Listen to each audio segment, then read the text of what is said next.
In other cases, if the baby's heart rate is still less than 100 beats per minute after ventilation corrective steps, to ensure adequate ventilation, we need to consider the last step in Mr. SOPA, alternative airway.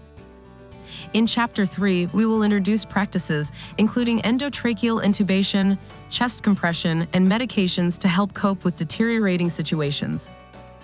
Inserting a laryngeal mask or endotracheal tube should be considered if the baby's heart rate remains less than 100 BPM after the first 5 ventilation corrective steps. When the baby's heart rate remains less than 60 BPM, despite adequate ventilation for at least 30 seconds, it is strongly recommended to do the intubation and then start chest compression. Team members involved in the cure of newborns should know the basic insertion supplies and sizes to choose. The insertion operator should choose the corresponding sizes and depths according to different babies. For intubation, the insertion operator stands at the head side of the infant.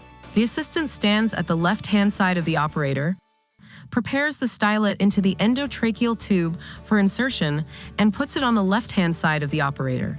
Another team member on the operator's right-hand side can help to maintain the baby's position throughout the procedure. During insertion, the operator should never have to look away. The steps of intubation should be completed within approximately 30 seconds. After the insertion, the assistant removes the stylet, connects the CO2 detector if available, and attaches the PPV device. The primary methods to confirm the intubation success are a rapidly increasing heart rate and exhaled CO2 detected. Other signs include audible and equal breath sounds near both axilli and symmetrical chest movement with each breath. There should be little or no air leak from the mouth and decreased or absent air entry over the stomach. This newborn had received an additional 30 seconds of ventilation, and the heart rate is still less than 60 BPM, so according to the algorithm, chest compressions are required. The compressor should be at the head of the infant, and the person providing PPV should be at the side. The oxygen concentration turned to 100%. Place the thumbs side by side or one on top of the other in the center of the sternum. The compression must be accompanied by ventilation. Each cycle of 3 compressions and 1 ventilation takes about 2 seconds. The compressor calls it out so that the person doing PPV can hear 1 and 2 and 3 and breathe, and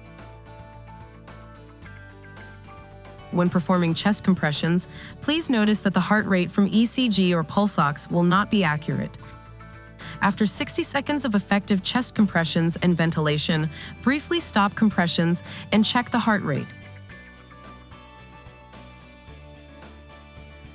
If the baby's heart rate remains less than 60 beats per minute, then continue a second time of 60-second chest compressions, and meanwhile prepare medications including epinephrine at a concentration of 1 mg, 10 milliliters. For medication delivery, prepare for the umbilical venous catheterization, UVC. The provider usually should clean, tie, and cut the cord.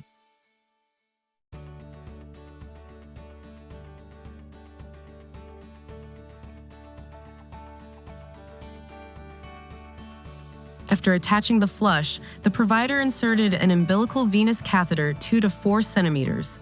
During prolonged resuscitation, a skin temperature sensor for monitoring is necessary. The team member administers epinephrine at suggested dose of 0.2 milliliters per kilogram. After intravenous epinephrine, continue PPV and compressions using 100% oxygen. After 60 seconds, pause compressions and check the heart rate. If the heart rate is still less than 60 beats per minute, continue ventilation and compressions. Repeat the epinephrine dose every 3 to 5 minutes. If there is not a satisfactory response, consider other problems such as hypovolemia and tension pneumothorax. Medication like volume expander will be used for hypovolemic shock. For other interventions coping with special problems, please refer to Chapter 10 in the NRP 8th edition textbook. For more detailed guidance on intubation, UVC placement, and medication delivery, please reach the references listed below. After the steps, if the heart rate is rising, adjust the level of intervention according to the NRP algorithm. If the heart rate is still less than 60 beats per minute, check if all the possible measurements and interventions have been conducted appropriately. If the heart rate is not detectable after around 20 minutes of resuscitation, the decision to discontinue resuscitative efforts should be made individualized and include the family of the newborn.